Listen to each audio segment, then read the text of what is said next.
LAC पर चीन के साथ भले ही डिसएंगेजमेंट हो गया है, लेकिन भारतीय सेना पूरी तरह से अलर्ट मोड पर है। थल सेना प्रमुख जनरल मनोज पांडे लद्दाख दौरे पर पहुंचे हैं और 2 दिन के इस दौरे पर आपको बताएं, लद्दाख सेक्टर के दौरे के दौरान थल सेना प्रमुख जनरल पांडे ने पर्वत प्रहार युद्धाभ्यास को देखा है। एक्सरसाइज के दौरान बॉर्डर पर तैनात सैन्य कमांडर्स ने थल सेना प्रमुख को ऑपरेशनल तैयारियों की जानकारी तो दी ही, जनरल पांडे ने सेना के अधिकारियों और सैनिकों के साथ बातचीत की ओर उनका हौसला बढ़ाया। उनसे बातचीत की, मुलाकात की और 14,000 की फीट पर 50,000 जवानों ने शक्ति प्रदर्शन किया है। ये शानदार तस्वीरें पर्वत प्रहार ड्रैगन में मचा इससे हाहाकार।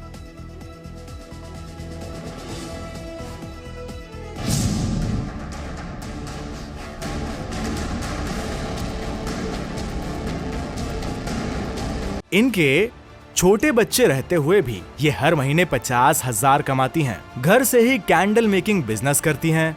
आपको भी सीखना है और करना है, फिर क्यों देरी? फ्रीडम ऐप को अभी डाउनलोड करें।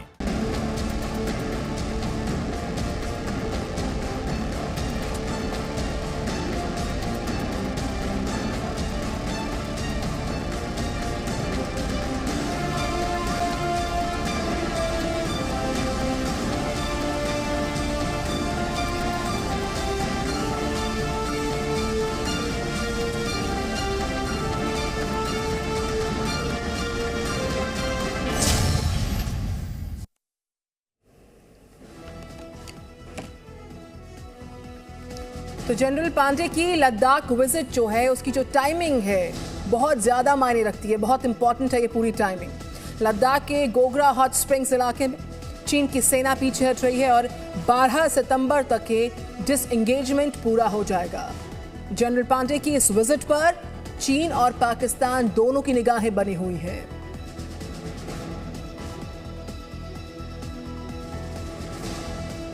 तो ये 5 बड़ी तस्वीरें आपके सामने हैं।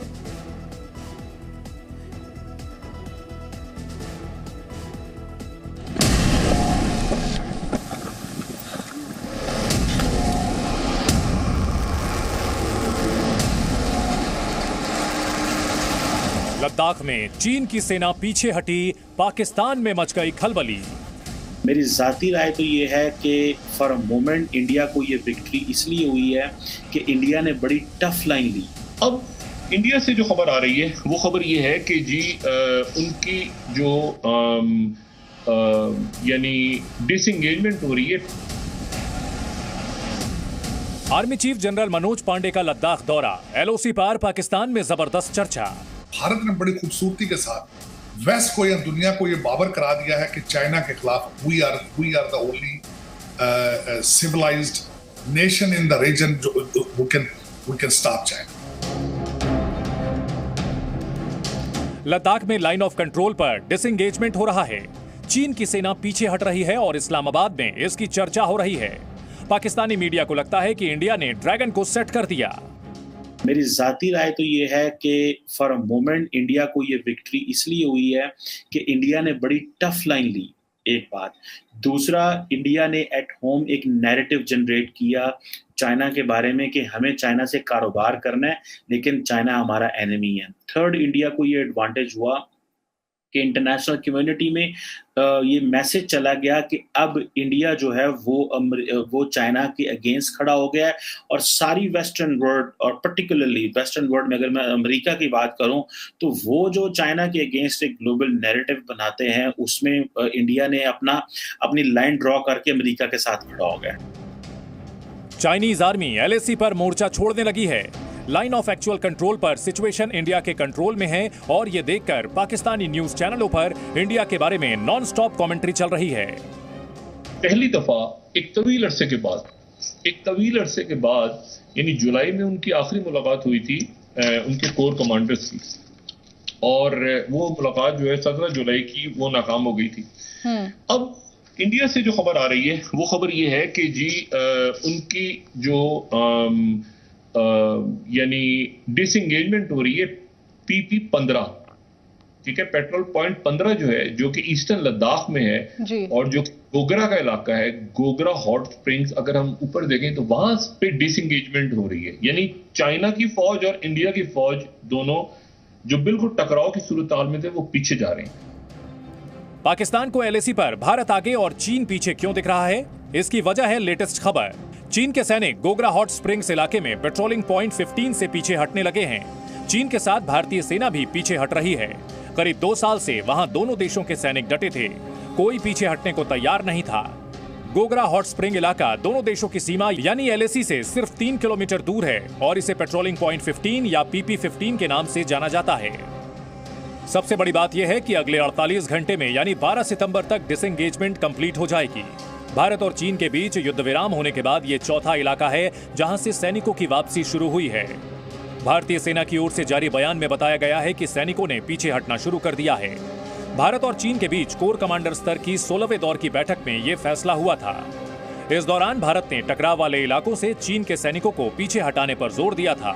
हालांकि अभी यह साफ नहीं हो पाया है कि तैनाती के दौरान बनाए गए अस्थायी ठिकानों या बंकरों को भी हटाना शुरू हो गया है या नहीं। एलएसी पर टेंशन कम हो रही है और ये देखकर सीमा पार पाकिस्तान की टेंशन लगातार बढ़ रही है। ये क्या पाकिस्तान को अब इंडिया से कंपेयर करना बंद कर देना चाहिए? क्योंकि हालात जो है वो तो नजर आ रहे हैं कि हम तो उस कैटेगरी में कहीं फॉल नहीं कर रहे।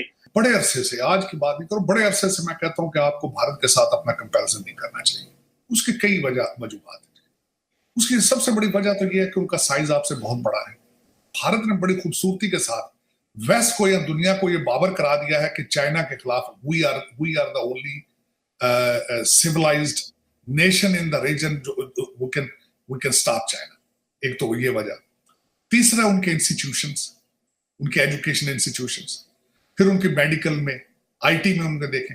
इस वक्त भारत इतना बड़ा मेडिसिन एक्सपोर्टर है कि जिसकी हद नहीं। अब आप देख लें, उनको कंपैरिजन करें, आपका कंपैरिजन तो बांग्लादेश से भी नहीं बनता। पाकिस्तानी मीडिया में एलएसी पर चर्चा होने की वजह इस्लामाबाद का डर है। पाकिस्तान को लगता है कि एलएसी पर मामला सुलझने के बाद भारत की तरफ से प्रेशर बढ़ेगा, यानी पाकिस्तानी कब्जे वाले कश्मीर पर खतरा बढ़ जाएगा। पाकिस्तान की टेंशन बढ़ाने वाली एक और खबर आज राजस्थान से आई है। भारतीय सेना ने राजस्थान में एयरफोर्स के साथ मिलकर एक एक्सरसाइज की। ये तस्वीरें उसी मिलिट्री एक्सरसाइज की हैं जिसमें लड़ाकू हेलीकॉप्टर के साथ गोले बरसाने वाले टैंक भी शामिल हैं। अगर पाकिस्तान ने इन तस्वीरों को देखा होगा तो उसका डर जरूर बढ़ गया होगा।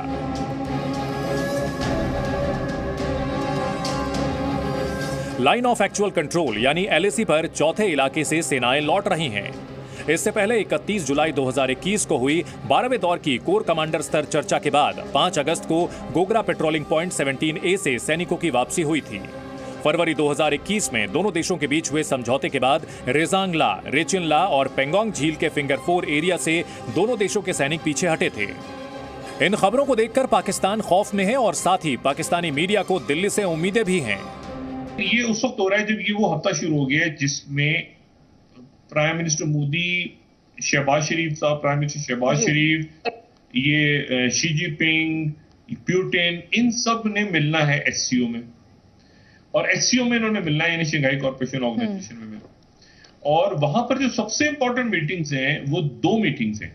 एक तो ये कि शी जिनपिंग और मोदी की मीटिंग क्या होती है तो कैसे होती है, और फिर मोदी और शहबाज शरीफ साहब की मीटिंग होती है तो कैसे होती है, पाक इंडिया। पाकिस्तान को लगता है कि एलएसी पर इंडिया की कूटनीतिक जीत हुई है। एक तरफ चीन पीछे हट रहा है, दूसरी तरफ पाकिस्तान में हिंदुस्तान फोबिया बढ़ रहा है। दिल्ली से कृष्ण मोहन मिश्रा के साथ ब्यूरो रिपोर्ट, जी मीडिया। तो किस तरीके से पर्वत प्रहार के चलते ड्रैगन में भी हाहाकार मचा हुआ है और लद्दाख में सेना का जो बड़ा युद्धाभ्यास है उसकी सारी डिटेल्स ग्राफिक्स के माध्यम से हम आपको पहुंचा रहे हैं। 14,000 फीट ऊंचाई पर ये पूरी एक्सरसाइज है। साथ ही 50,000 जवानों का ये पूरा युद्धाभ्यास है जो उसमें लगे हुए हैं। 20 दिन की सेना की जो पूरी एक्सरसाइज है इसमें करीब 50,000 जवानों की लाइन ऑफ एक्चुअल कंट्रोल पर तैनाती है। ये एक्सरसाइज 20 दिन की है जिसमें 50,000 जवानों की एलएसी पर करीब तैनाती हुई है।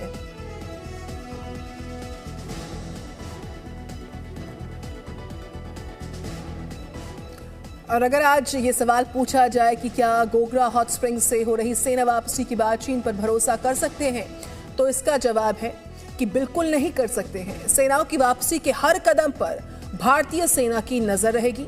चीन के पीछे हटने की पूरी प्रक्रिया को भारतीय सेना देखेगी, इसको वेरीफाई करेगी, लेकिन आंखें मूंद कर कभी भरोसा नहीं करेगी, क्योंकि चीन पर भरोसे का मतलब है धोखा होना।